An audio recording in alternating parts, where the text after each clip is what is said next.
Let me take a minute to introduce these four outstanding women who are here to talk with us today.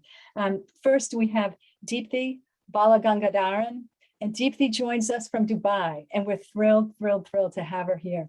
She is a regional director of the Green Building Council. She's an architect by trade and an expert on LEED, right?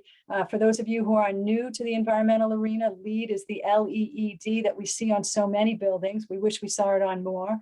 And it stands for Leadership in Energy and Environmental Design.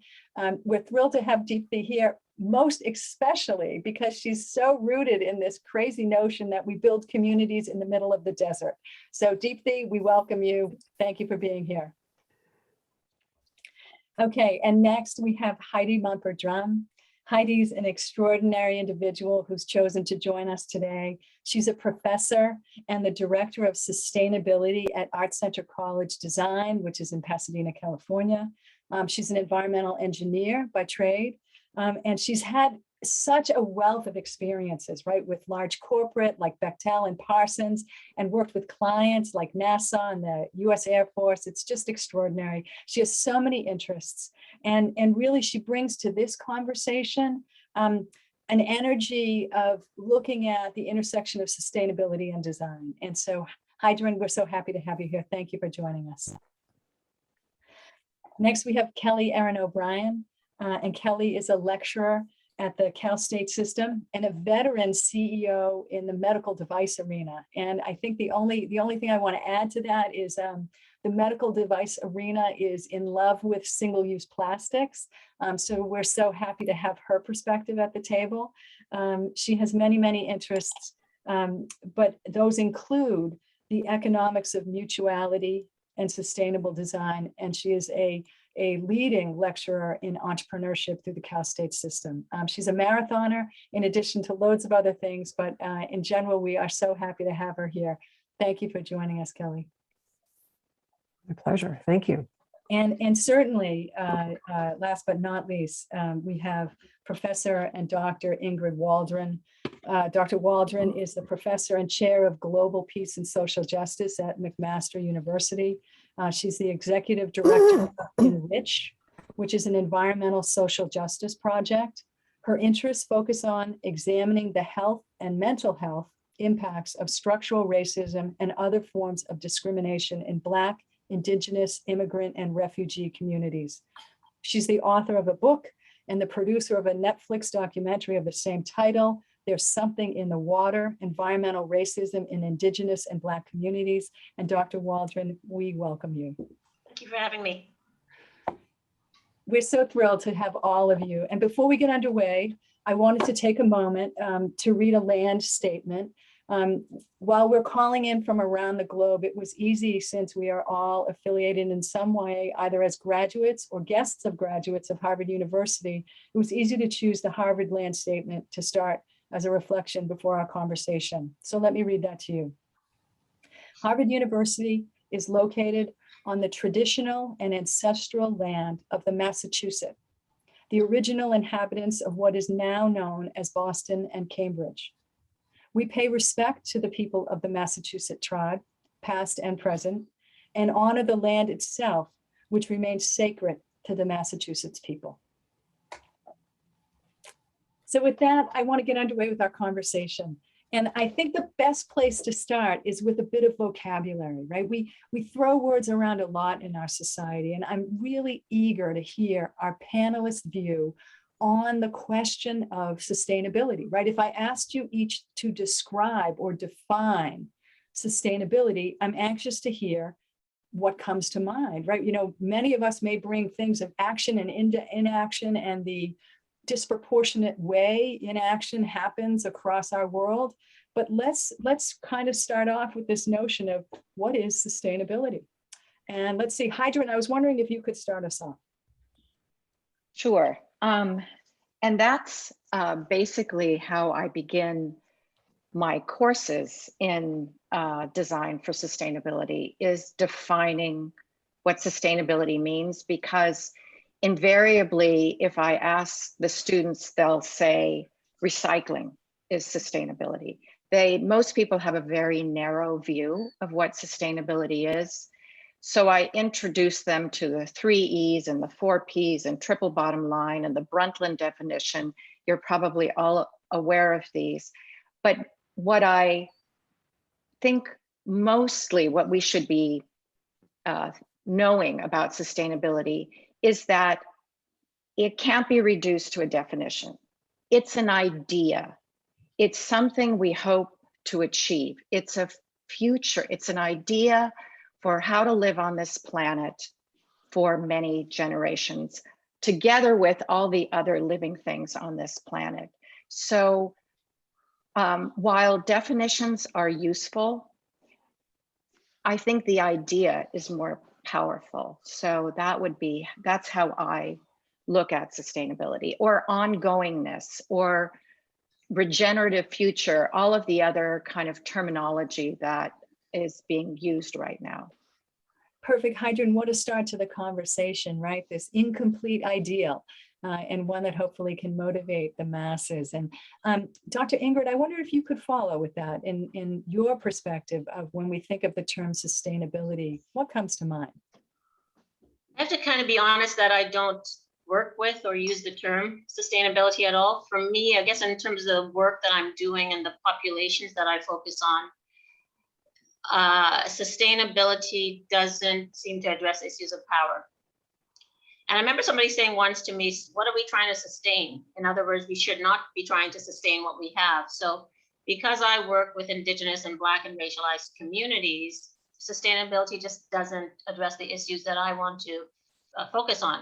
So I work with the concept of environmental justice or injustice or environmental racism, because I want to highlight power inequities, racial inequities, class inequities with respect to environmental degradation or climate change inequities. So when I think of the term environmental justice, for example, I'm thinking about it in 3 ways: in terms of procedural justice, in terms of social justice, and in terms of geographic justice. So in terms of procedural justice, I'm thinking about the decisions and policies that are made at departments of environment that end up harming communities through the disproportionate siting of dangerous industries in racialized communities. When I think of geographic justice, I think of how those policies result in the spatial patterning of industries in those communities. And when I think of social justice, in terms of that broader definition of environmental justice, I'm thinking of demographic factors, sociological factors like race, gender, class, geography in terms of where people live, and how those issues intersect and shape outcomes in terms of where these industries are located. Yeah, so sustainability has always been this kind of non-concept for me. It doesn't say enough. It doesn't address the concerns that I want to highlight. There's no power in it unless, I guess, you bring it out. But environmental justice is probably more appropriate for my work. Perfect. And thank you for advancing it. And what an interesting frame. In fact, we're going to go to power in just a few minutes. So you're previewing where we're off to. But I really find that that's a very important redefinition, right? Or an alternate way to look at the platform. So thank you. But let's hear from the other speakers as well. Deepthy, I wonder, sustainability, how does that hold water in your world? I think most of us speakers who are here today, sustainability is what brought us together, and sustainability is why we're here today to speak. But to me, putting it in simple words, sustainability is an equation where today's climate action is tomorrow's future. So how ready are we? Are we future ready? Are today's business actions, today's normalcy, does that translate into a better future? So historically, sustainability has been about the environment, has been about putting solar panels on your roofs, speaking about energy conservation or water. But over the years, sustainability has evolved into much more than just conserving natural resources. So we're looking at moving to what's the most important criteria under sustainability. For example, people. Are we looking at building resilient communities? Are we looking at sustaining life on the planet, and how do we go about doing that?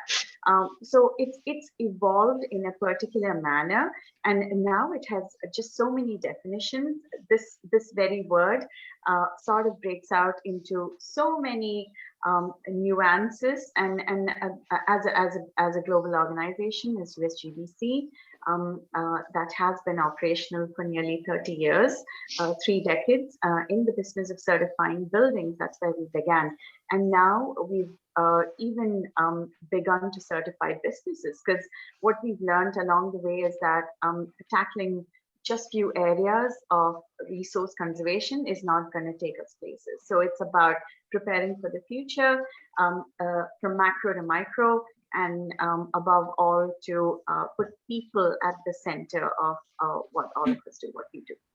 Well, thank you, Deepthy. And what an interesting frame you add to the conversation in terms of this bridge between where we are in the future and a readiness to involve so much more. And I didn't know that the Green Business Council had extended beyond buildings to do more. So thank you for adding that. And Kelly, this is an interesting one to play the sweep on for the conversation. I'm wondering how you would add to this notion of what sustainability is. Well, I come at the question from, or the subject from, a business background. I would posit that at the root of our problem, so to speak, lies in the way we do business and the way we've done business in the past 50 years. And what I mean by that is that we have not done business in a responsible manner. We have done it. We've defined profit in terms of shareholders rather than stakeholders. This, of course, and in fact, many governments have really defaulted to the notion that the market will come up with solutions to the kind of situation that we find ourselves in. And I would say that while science and innovation may help us find solutions, that the market will not provide us with the solutions that we need.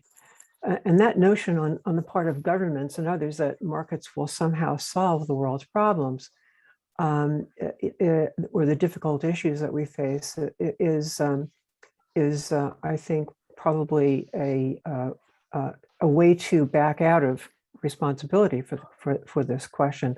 And oh, by the way, did we not get into this rather potential veil of tears by virtue of the market? So I would suggest that this quintuple bottom line of some kind, often called responsible business, other terminology has been given to it, and that is specifically people, planet, profit, ethics, and equity, be at the core of the purpose of business. In other words, the purpose of business, to paraphrase Dr. Colin Mayer at Oxford University's Said Business School, the purpose of business really is in fact to profitably find solutions to the world's pressing problems, and not to profit by creating problems. Well, Kelly, you add so much depth there. Thank you. And as a business school grad, I share your perspective on the Veil of Tears. In fact, we had this professor, very famous guy, Len Schlesinger, who went on to be the president of Babson College. And he used to say that, the people who win in business are not the brightest, the most strategic. It's the people who take the time to interrogate the problem. They really ask, what problem are we trying to solve? And the reframing of saying, look, the problem here is very different. And it starts with this disbanding the belief that markets are here to solve everything, because left to their own devices, it's clear they don't. In fact, they may exacerbate the problem. So very interesting perspective. So we start with an ideal, that sustainability perhaps is an ideal, to perhaps it is actually a useless term, right? That it is really about environmental justice. We're redefining how we as a society engage in all sorts of ways to solve the problems on our planet. And I think that's a perfect segue into the next place I'd like to kind of ask the panel to kind of add some intelligence to, which is all of these notions, whether we agree that we're in a steady state or one that needs to radically change, power plays a pretty big role here. And I wonder, you know, we can quickly think about action or inaction and which group is, you know, kind of not acting maybe the way we'd hope they would, but ultimately to have an outcome, there needs to be some players, you know, who can influence and largely have an impact. So who needs to be on the field? And I'm not a sports analogy people, but who are the players that need to be present if we are going to move forward in a positive way? And Dr. Ingrid, why don't I let you start us off? When I think of power and how it's central to two issues, I guess climate change and environmental racism, I can talk about it in that way. So for environmental racism, for those who are not familiar with the term, it's about the disproportionate location or siting of toxic industries in the United States and in Canada, in primarily Indigenous communities, Black communities, and other racialized communities, non-white communities, and poor communities. So in terms of environmental racism, it is all about power. It's about the intersection of race, gender, class, where you live. The communities that are most impacted are the communities with less power. They have less economic clout, they have less political clout, less social clout. And it's for these reasons why government often finds it easy to put toxic industries near to the communities, because they assume that those communities will not fight back. And in many cases, those communities don't have the resources, political resources or otherwise, to fight back. So it's much easier to place those industries in those communities. The people with the power are, I can just speak from the perspective of Canada, but it's also the US. The people with power are people in environment departments across Canada, people who get to write policy, to write environmental policy, people who get to implement environmental assessments, and environmental assessments are tools that are used to decide where a particular dump or landfill or waste site goes, right? So environmental racism is all about the issues of power. It's about a legacy in Canada of placing these sites in these communities because these communities have been discriminated for quite some time. They're also dealing with various structural inequities. So in many ways, they are disempowered. However, they are also empowered because the communities in Canada have been fighting back for decades, right? They do have a voice. Where power comes in here is that even though they have a voice and they've been fighting back, they've been protesting, there have been marches and GoFundMe pages and petition signings, etc. They're not heard by government, and their issues are of not concern to government. And when time comes to address these toxic sites, it takes sometimes years. In the case of Two Landing First Nation and Indigenous community, it took 60 years for them to finally close the mill that was pumping effluent into Boat Harbor, right? The mill started pumping effluent in 1967, and just last year they closed the mill, right? So it's, when we think of power, it's also about how long it takes for government to respond to racialized communities' concerns about toxic waste. And thank you for kicking us off, Dr. Ingrid. And I think that we can use perhaps Canada as a microcosm of what happens. It replicates itself across the globe, right? That there are communities that perhaps feel powerless or voiceless in this notion of who has power, who are the players at the table here, that maybe some of them are snoozing, others may be quite active in doing the right thing. So I'm curious about how our other speakers view this. Kelly, why don't I ask you to go next? Sure, thank you. I certainly sympathize with Dr. Ingrid and what she says, and certainly have seen the problems that have resulted from some of the activities that she describes. But I think that, and I agree certainly, that those who lack power are the poor and the disenfranchised. However, what I would say is that in most democracies, businesses are the ones that have power. And in fact, governments are often captive of business. That is to say, when business wants something done, then governments theoretically operating on the part of people, the citizenry, instead, because they are the primary negotiators, often with business, often heel to what business wants.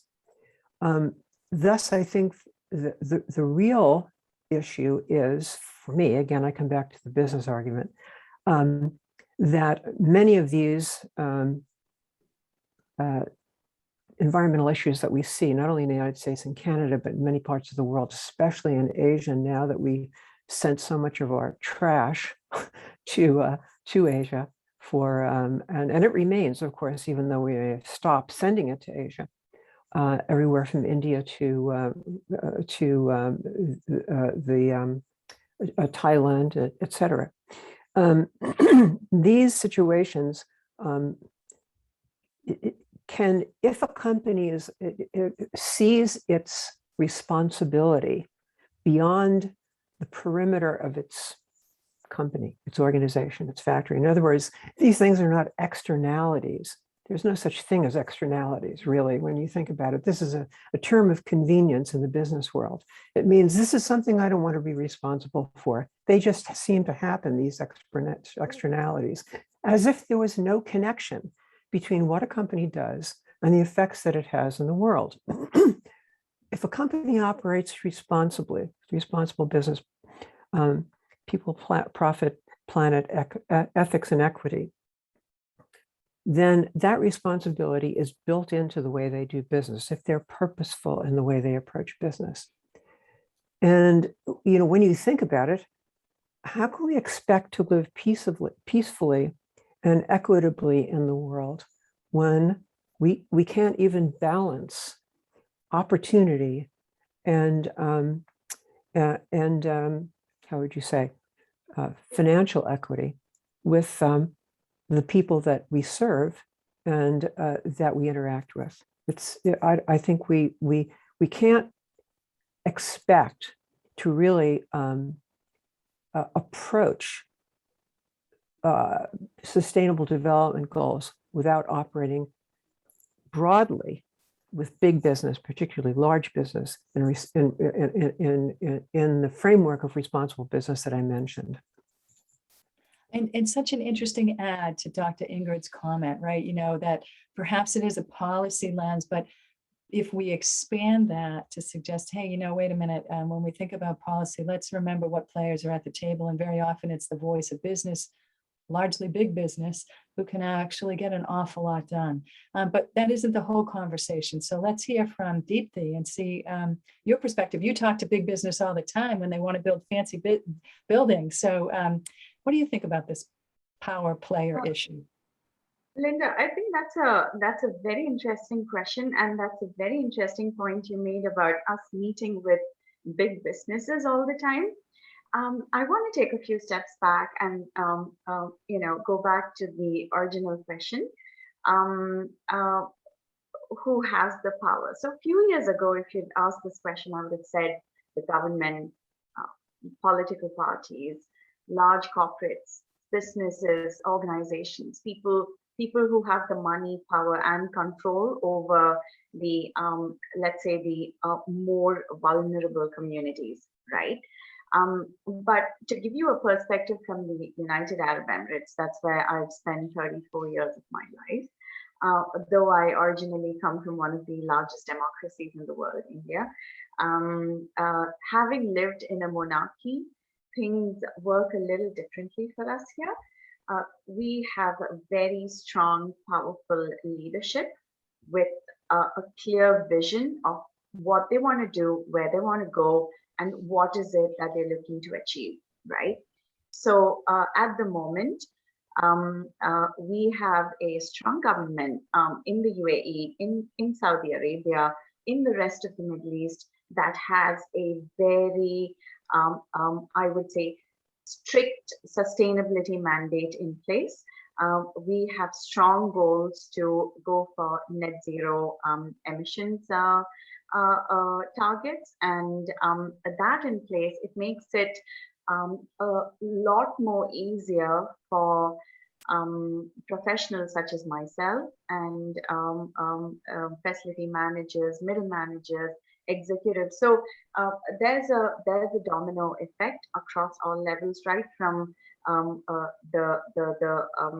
say the top management down to the implementation staff who work on site to make things happen. So today, the power here lies in our hands. It's very rarely that when I meet with a large organization or a business, would the CEO come for the meeting. It's normally an engineer or a sustainability consultant who comes to the meeting and says, we have a lot of money, what can we do? And how do we implement a sustainability strategy or a roadmap that can, in the next 1 or 2 years, lead towards LEED certification or any other certification? And how is it that this particular certification can translate into tangible dollar savings? So it's a circle that's in place. It's a very good place to be in, and I'm so fortunate to be here at this age, in this time, in this part of the world, because there's a lot of opportunity to do some good work. And today, the power that lies in the hands of people is agnostic to sector. It's agnostic to the function of the work. Though I mentioned building certification, it need not be certification. It could be a waste stream audit. It could be a simple walkthrough energy audit. But the power here lies in the hands of people. And yeah, that's the point I wanted to make.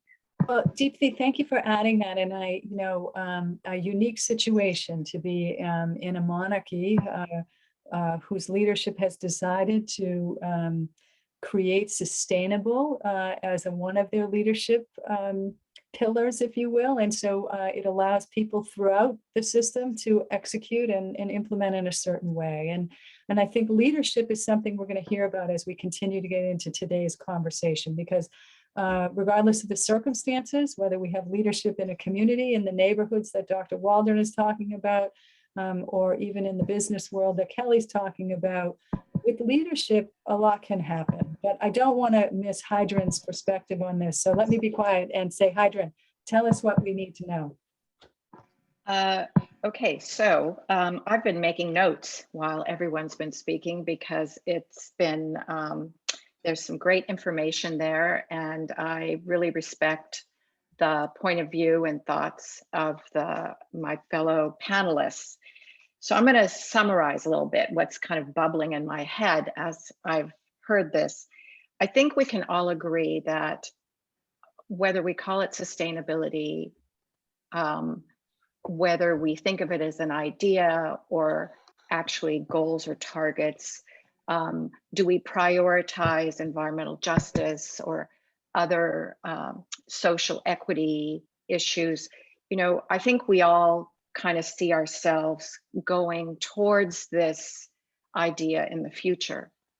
And I think we also agree that the present system, the capitalist system, if you want to call it that, the consumer paradigm, is an impediment to getting where we know both scientifically and morally we need to be. So that being said, I view all of this through the lens of art and design. And art and design, we have been the partners of business for the last 50 years. You might even say design has enabled these businesses to become the mega entities that they are.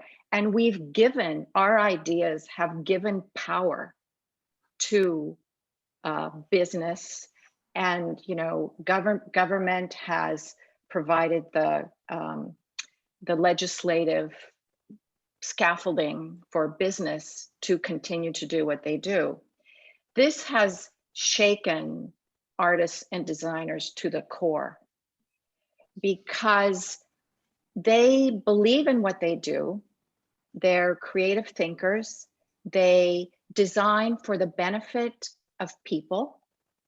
And yet they're finding they've been complicit in giving power to an entity that's preventing us from moving forward into this future. I agree with Deepthy that this has never been a better time to be a creative professional. We are at ArtCenter College of Design. We're preparing students for careers in art and design fields. We want to send them into those careers as advocates of this sustainability paradigm. It's very exciting for an instructor to be part of trying to, I hate to use the word empower, it's so overused, but to make them advocates, not just advocates, but to give them the tools. So we teach life cycle assessment, which is kind of the environmental spreadsheet for businesses akin to a financial Excel spreadsheet. We try to get business on a plane that they understand. But to just kind of conclude, we definitely have to shift the power to individuals, to groups, to communities of individuals, to professional organizations that have rethought their purpose. I don't see it happening very quickly. I'm grateful for the Sustainable Development Goals of the United Nations, because at least it gives us some firm targets and includes all of the kind of social equity and environmental justice aspects of sustainability. So that's kind of what I'm hanging my work as a designer and my work as a teacher of design, offering that to students as kind of a platform to design better. Well, I love it. I love it. You're pivoting us to this sense that, look, however we describe the current state, we can agree that it's insufficient, right? Right, it's insufficient in its current form, and you know, in an It has failed. Right, and it has actually failed. Right, and your point that says, wait a minute, my students feel as if they were complicit in some way. I think we all can wake up and say, wait a minute, you know, hold on, you know, what have we produced here? And I think that the tool notion brings us to this point of let's honor where we're at, but act. And I think that, you know, as we think about making progress can happen on so many levels, right? We have represented at the table here so many perspectives that are rich and important to moving forward. So I wonder if we could just take a minute and think about, well, if we could make progress in a very practical way, you know, what does that look like? You know, if in the short term, 2-5 years, that we could actually make progress, where should our efforts be? And Deepthy, I'm going to let you go first now. So my thoughts on making progress is that actions implemented today ASAP will have a positive impact in the near future. So with the COP26 right around the corner, and with you know, too many things going around it, I think there has been a call for action, immediate action, because almost everyone who took part in COP25, you know, had a long-term goal. And not many people started implementing actions immediately after COP25, other than revise their carbon action plans or action plans at country level. So if there is immediate action beyond what we are implementing today, I think the world is going to be a better place. So I also want to go back to the time of COVID-19 in 2020. Where the world saw a 5.4% reduction in carbon emissions. And that is an established fact as per the United Nations Emissions Gap Report released a few days ago. Now, in 2021, we're actually seeing that the both the carbon as well as non-carbon emissions are now continuing to rise. So if we don't do anything about it today, we are not going to see the results that we anticipate, especially on the energy strategy or the net zero emission strategy or the targets set for 2030 to 2050. So 2 to 5 years implementation time is a good time to get started.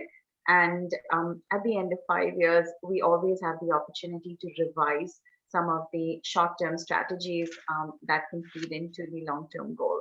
I think we're going to go, a little more deeper into that bit of conversation, but I'm going to now open the floor to you.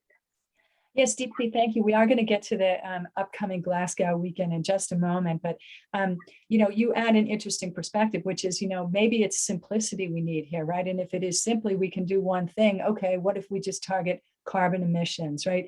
I think if we take the lens of some of the other perspectives on the table, we'll get other answers, particularly Dr. Ingrid, when you think about, environmental racism and some of the injustice or the disproportionate impact of some of our inaction. My suspicion is you think a little differently about this. How would you add that progress could be made? I think for Canada, it's to have environmental racism legislation passed. In 2015, I co-developed the first environmental racism private members bill for Nova Scotia with MP Lenore Zan. At that time, she was an MLA. And it was introduced in 2015, and it went to second reading, but it was never approved. And she put it forward up until 2018, and that was that.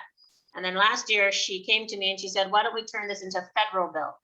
And I said, yeah, I think that's much better, because this would deal with environmental racism across Canada, cases across Canada. So in February, and we had no idea in Nova Scotia, I was in Nova Scotia at that time, that COVID was coming. We were hearing about it, but we certainly didn't think it was coming. And she introduced a new federal bill on environmental racism on February 26th of last year. And she said, okay, we're going to put it to the House of Commons next. And we were planning to do that in March, and then COVID hit. And then we waited until the end of last year, and in December, she put it forward to second reading. It was approved, and then it went to amendments. So this is the process in Canada. Then it went to amendments, and it was approved, and all the parties except one approved it. And it was on its way to third reading, which would mean that it was highly likely to become legislation. And then Justin Trudeau, our Prime Minister, called an election, and all private members' bills are wiped off the table. So we have to start back from basically square one. So we have a new environment minister, and I actually sent a letter 2 weeks ago to our Prime Minister, Justin Trudeau, asking him to reintroduce the bill, not as a private member's bill, but as a government bill, because government bills tend to pass through Parliament more quickly. So I've been working on this bill first provincially with Lenore Zan back in 2015, and it never passed. And then now federally for a Canadian bill. And I think we're close to that. I was just speaking to another politician just before I came to this event here, and she now wants to put forward an opposition bill as a way to prompt the government to not renege on its promises about the first bill about the federal bill we developed. So for me in Canada, having environmental racism legislation is key, because I think legislation holds the government's feet to the fire. It makes them accountable. And it also creates transparency, so the public knows exactly what's happening. And what's to me most important about this bill is that we are asking the government to collect statistical race-based data on race and socioeconomic status and class and toxic burdens and health. We're saying that it's your responsibility to collect this statistical disaggregated based data in order to kind of determine what's going on. And we're also asking them to provide reparations to the communities that are impacted. These are communities that have been either pushed out of their communities in the 1960s or communities that have felt the kind of economic fallout from environmental racism. So as somebody who's been trying to get this bill passed, for me, that is key. But I also think ongoing mobilization, grassroots resistance on the part of Indigenous communities and Black communities is key. But I also think we need to change our school system, our curricula. I think we're teaching about sustainability, but I don't think we're teaching about power. So in Canada, yes, we are teaching about sustainability, but are we talking about environmental racism? Are we talking about environmental justice? So any sustainability course in middle school or high school in Canada needs to talk about power and must talk about environmental racism. And that is not happening broadly. So for me, since the 14-year-old, who is 14 years old right now, is going to be our future political leader, perhaps, is going to be in positions of power, I think it's important to change their framework, change their analysis, because the people who are in power right now don't have the analysis that I'm sharing with you today. They don't, in Canada, we don't think there's any racism. We're perfect. You know, the problems are in the United States. That's what Canadians think. We're perfect. There's no racism here, right? So as long as we continue to have that kind of faulty attitude in Canada, then we'll never get to address environmental racism or any other form of racism. So for me, those are the key issues that I think Canada needs to kind of work on. For sure, and what a lens into something that's relevant for everyone, you know, that legislation, including the long progress to get legislation passed, but also influencing education, right? There's so many levers we could push, but thank you for putting those on the table. Heidrun, why don't I have you add to this? Your question is what kind of progress could we make in 2 to 5 years, or what progress would we wish? And mine are definitely aspirational in nature, even though it's got a 2 to 5 year time frame. And that is, I wish we could come to agreement or have some kind of consensus as to that includes environmental interests, social equity interests, economic interests, as to what this future state is. In my world, the Sustainable Development Goals represent a consensus, and I'm seeing more and more, whether it's governments or businesses, adopt the Sustainable Development Goals into their mission statements. So a continuation of this would be progress in my mind, because then I can go back to my students and say, you've got to learn this, because when you go out and work, the expectation is that you're going to be able to help the companies that you work for, or the consultancies that you form. You're going to help move towards these Sustainable Development Goals. I think I want to just touch briefly on what Deepthy was saying with COP26, you know, taking place very soon. Climate targets, I think we can set climate targets in the next 2 to 5 years and actually have consensus as to what those targets are. We have a scientific consensus report by the IPCC. You know, all the information is there. We just simply have to agree on which of those scenarios we're comfortable taking on and do it. So 2 to 5 years, some international agreement on the way forward.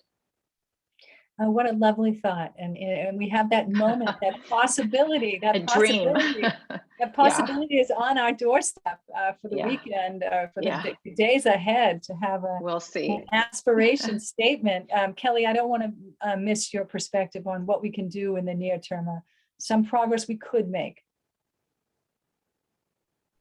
Well, I think the question really for me is the degree of progress. And that would tell the tale, I would think. That, you know, oftentimes the time element of sustainability and the scarcity factor of sustainability are so often left out of this conversation about what's sustainable and what isn't.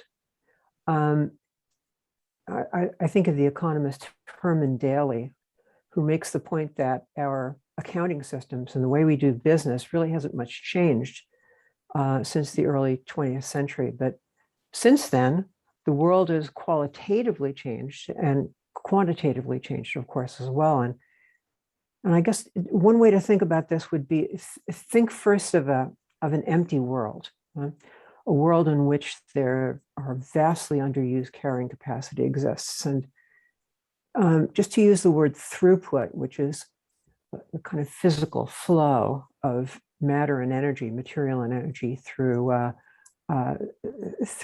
system. Think of natural resources in that context, in an empty world. And it's just simply considered a flow an infinite source over the resource, whatever it might be, could be water, it could be some kind of a mineral, through to an infinite sink. So this is in an empty world where very little of these resources are being utilized, as we may assume when indigenous peoples lived in North America and other parts of the globe. Now, consider a full world, which is really what we have now. We can debate the notion of whether or not Earth's carrying capacity is another 2 or 10 billion people. All of that is academic. We're seeing the effects of a full world now. So we think in that kind of a world, throughput, which is kind of mining, manufacturing, that's the throughput of energy and resources through a system. In that case, throughput becomes a cost, and the resource becomes capital, something of value and worth. Because in a full world, those resources are scarce. And the problem is that we've ignored the cost of natural environmental capital and the associated social costs. We mentioned before, these things are oftentimes called externalities, as if there was some difference between things in the world. But I think that until we account for such costs and manage them wisely in companies and in society, I don't think we'll make much progress of any kind of meaningful sort anytime soon. So again, I bring this back to the notion of what companies can do with a change in management philosophy to responsible business and the impact that it can have. And as long as companies continue to, how would you say, spar with government and with citizenry over the topic of what they should be doing rather than solely pursuing profit for shareholders, I think we'll be limited in the progress that we can make. So interesting, right? We start at the beginning of the response to this question with something very tangible, which is, carbon emissions. And we end with something that's quite provocative, not to say that others weren't, but this notion of, well, if we aren't measuring the natural cost or the social cost, do we really have a chance here to actually make progress? And in a minute, I'm going to ask the panelists to just answer one more question because I'm looking at the time and I want to give everyone an opportunity to get into the conversation. And I'll ask, kind of if you had the opportunity to direct us as individuals, how would you inspire us to go forward from this conversation, given all that you do? And I'm going to speak to our attendees and say, as you get into the breakout rooms, I'm going to ask that you start with a question that I had hoped to ask the panelists, but we're going to run out of time in the group session. And that is, let's get them talking about this weekend and what it might mean for the world, because I think you'll be inspired by all the thinking that they have on it. So let's, as our last question, ladies, so that I can at least give us a half an hour in our breakout rooms. If you had the opportunity, assume everyone on the call is a leader or an individual has the capacity to act. And, how would you coach us, to be inspired by your work and your thinking, and how would you coach us to act? And Kelly, I'm going to let you start. Okay. Well, I don't think we don't need great leadership to know what's right and what's wrong. We do need to realize and I think recognize our own agency and our collective agency in solving the world's problems. And, for many years, we've scenarios ranging from the end of the world as we know it to the morality of despoiling a divine gift to the business case of greater profit have all been used to spur climate and biodiversity related action. Alas, to little avail, in fact. So I guess that I would probably say that I would counsel that we would strive to verify and understand rather than react to the information that comes at us from all directions these days, to distinguish fact from fiction, especially conspiratorial fiction. And if you have the opportunity to really support this notion of responsible business, this quintuple bottom line, P3EE, as I like to call it, that is people, planet, profit, ethics, and equity.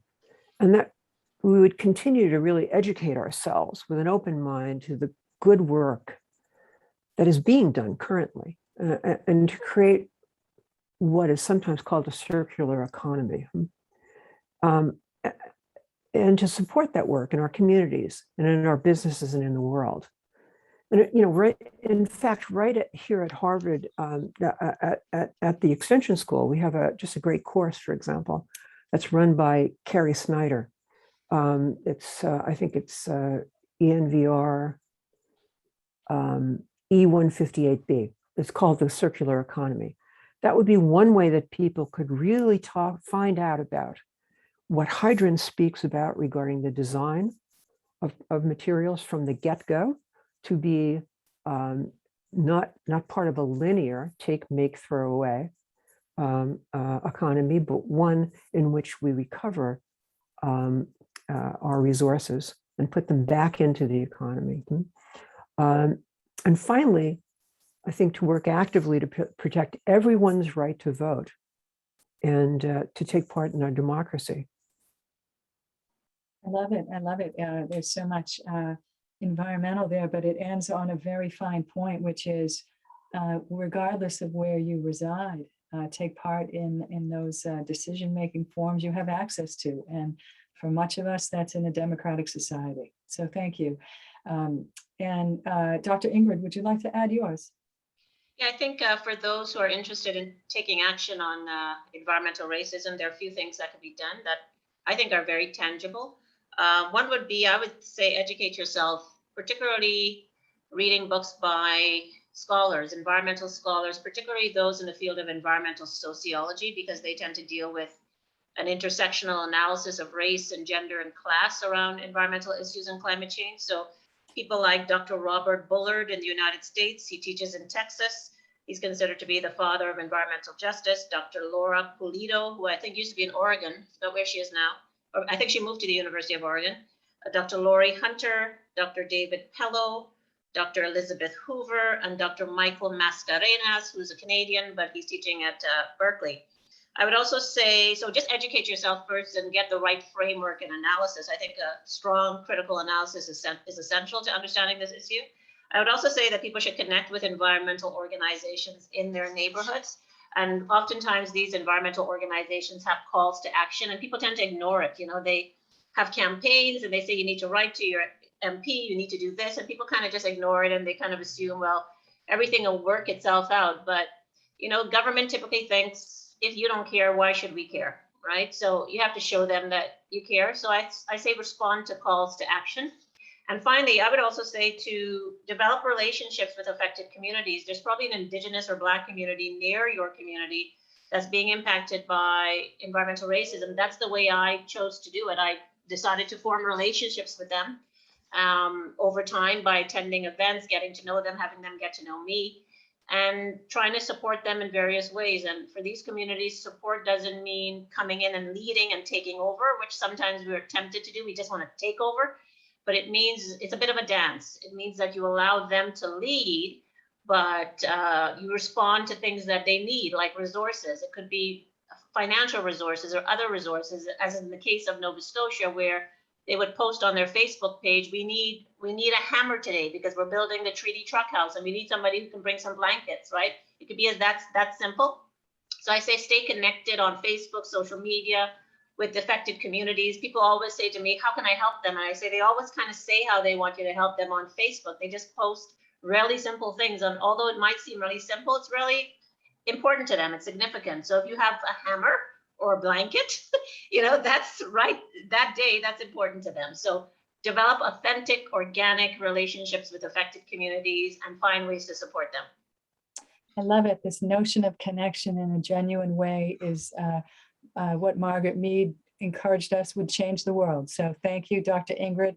And Heidrun, your ideas here. So I'm a designer, right? So, and yes, we do use Post-its quite a bit. So this is my Post-it of actions. that I wrote down. Over the last couple years during this pandemic, I began to read much more widely and think about what I was doing. And I came to the realization, it was an epiphany really, that it's not about the individual, that you can't do it alone. You have to find your cohort or build your cohort in order to have an impact, in order to broaden the sphere of your influence. It's all about influence. And you can't, one person, despite what media tells us, there are no individual influencers.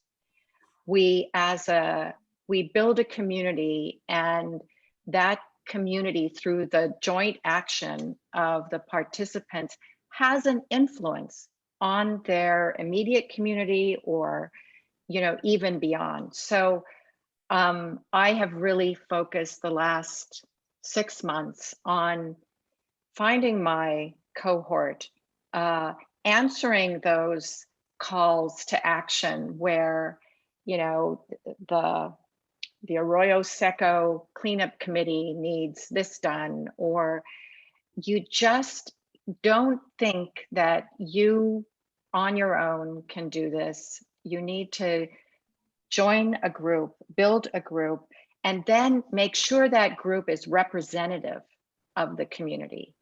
You may have to help the group broaden the stakeholders so that the people in the room are actually the people, you know, you're trying to influence. And lastly, I kind of went back to school. I set up some research projects for myself, and a lot of it had to do with reading. And I would highly recommend their philosophers, really, Bruno Latour, who writes about climate future, Donna Haraway, who is, I don't know, Kelly, if you know Donna Haraway, she's at UC Santa Cruz, but she's a feminist scholar, written a lot on what she calls ongoingness. So it inspired a little letterpress piece I have behind me.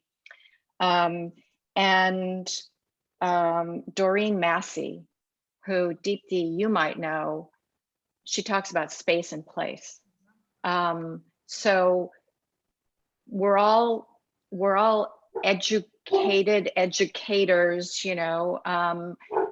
There's so much more to learn out there. So I would encourage everybody to continue learning and then get out there and join with other people, because even if you're a blog writer, that's not enough. You know, you need to actually go join a group, a cohort that can influence. Perfect. I love how you'll all laugh that the most popular course when I was at Harvard Business School 100 years ago was Power and Influence. That everyone took power and influence. They had some things right, not everything. Deepthy, let's give you one moment and then we're going to break out. Thank you, Linda, and my co-panelists for setting the stage, and I'm happy to share my perspective. So basically, sustainability is everywhere, and inevitably we are part of a system, and we are all part of a system where we've indirectly and inevitably worked on sustainable development goals, the circular economy. There is a little bit of sustainability in our daily actions. Now, the idea really going forward would be to understand why is it that we're doing what we're doing. If we're recycling, if we're doing those tiny steps towards, you know, building a better future, as my co-panelist mentioned, as Heidrun mentioned, it is important to educate oneself to know what are the implications of these actions and how is it that we can take a better perspective or a better step forward to make some of those actions much more meaningful. Why aren't you keeping up the stuff? Keep going, Deepthy. So Go ahead. coming to the work I do, especially during the COVID-19 pandemic, in the green building space, we sort of realized that the indoor environmental quality is highly compromised. it was no longer safe to remain indoors, and it was better to have remained outdoors because of the indoor air contamination. So some of the more stringent measures were brought in place with USGBC's healthy places and healthy people equals a healthy economy. Now, how do we translate that into some of our daily actions? So the ideal step is to start with measurement. Be responsible for the environment that you live in, that you work in, and the environment that your children go to school in. So a lot of us sit in very beautifully crafted office spaces and talk about sustainability while our children are at the risk of breathing contaminated air. And who's going to take care of them? So, putting a plan, an action plan in place, some of the key derivatives of our conversation were to influence schools, influence management, to take that step towards sustainability, to conduct those periodic indoor air quality audits within these spaces. Hospital environments are equally or perhaps more contaminated than an office or a home. So how do we tackle that? So the only way forward is to measure, monitor your data, track your performance, implement those small steps wherever you can. It could be changing your light bulbs to LED bulbs. At the end of the day, you save on energy, you save on natural resources. But what are those tiny steps that we can take to build a better indoor environment is my singular advice and request to each one of you. Perfect. Well, that is a perfect end to what has been a very rich conversation that started us out on sustainability as an ideal, perhaps an inaccessible one as we sit here today, to understanding each of our own influences and the practical things we can bring to how we define climate action or inaction, be it on the social cost, the natural cost, the procedures that are in or out of sync with what we hope or know needs to happen. So I can't thank you all enough, speakers, for sharing your wisdom and your generosity today. Thank you. Thank you. This is a lovely pivot, and I'm going to ask one of my colleagues to initiate our breakout rooms. Again, we will be dismissing you from the breakout room. So on behalf of the entire ANHW, I thank you all for joining us today, and we hope to see you again at a future event. Thank you.